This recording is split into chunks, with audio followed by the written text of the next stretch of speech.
Let us build the next layer. We are on the charts page. You should already see the 4 charts from the previous unit: average health expenditure, average life expectancy, region comparison, and highest maternal mortality rates in Asia Pacific. In this video, we will add 3 more charts. These are mortality time series, TB burden by country, and TB incidence versus undernourishment. Click on Add Chart. Before anything else, check the top left. Chart source should say main.DDM. If it does not, reselect main.DDM. Always start there. Chart 5, mortality time series. Select line chart. For the x-axis, choose year. Now, we add 3 metrics: average maternal mortality, average infant mortality, and average neonatal mortality. This is the first time we are placing 3 lines on one chart. We are asking, how do these mortality indicators move over time? If your chart looks broken, or if you see a strange negative value affecting the scale, we can clean the data by adding a simple filter. Select neonatal mortality as the column, greater than as the operation, and 0 as the value. As we know, neonatal mortality rate cannot drop below 0. So this operation will remove a likely placeholder or data issue. Now run the chart. If your button says Create Chart, click Create Chart. If you're editing it says Update Chart, click Update Chart. Look at the result. 3 lines, 1 time axis. Here is the caution. These indicators are not all measured in the same way. So we read the directions carefully. We do not rush to compare line height, as if every scale means the same thing. Title it Mortality Time Series and save it. Chart 6, we will now explore TB burden by country. Create a new chart. Check main.DDM again. Select tree map as the chart type. A tree map may look different from the charts we have built so far. It uses boxes. The larger the box, the larger the value.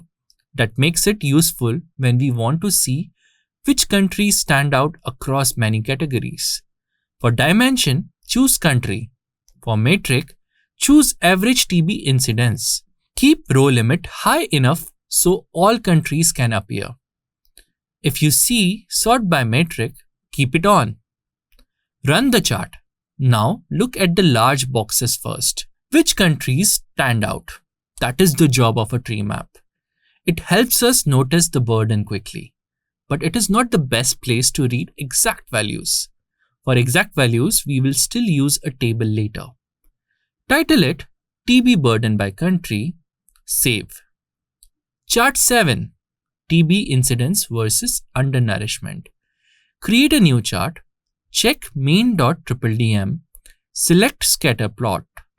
For the x-axis, choose undernourishment percentage. For the metric, choose average TB incidence. Set series limit to 500 if your screen asks for it. Keep the row limit high enough for the dataset. You can add labels to your chart to help the viewer understand what they are seeing. Go to the Customize tab. There, specify the x-axis as population undernourishment level (percentage) and the y-axis as TB incidence per 100,000 population. Run the chart. Now pause. Each dot is helping us ask a relationship question. As undernourishment changes, does TB incidence seems to move with it?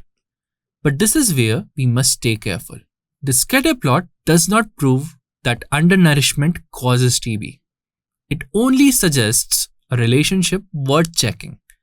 There may be other factors underneath both indicators: poverty, health access, housing, reporting systems. This is not a weakness of the chart. That is exactly what analysis is supposed to do. It gives us the next question. Title it TB incidence versus undernourishment and save it. We have now added 3 advanced views: a time view for mortality, a burden view for TB, a relationship view for TB and undernourishment.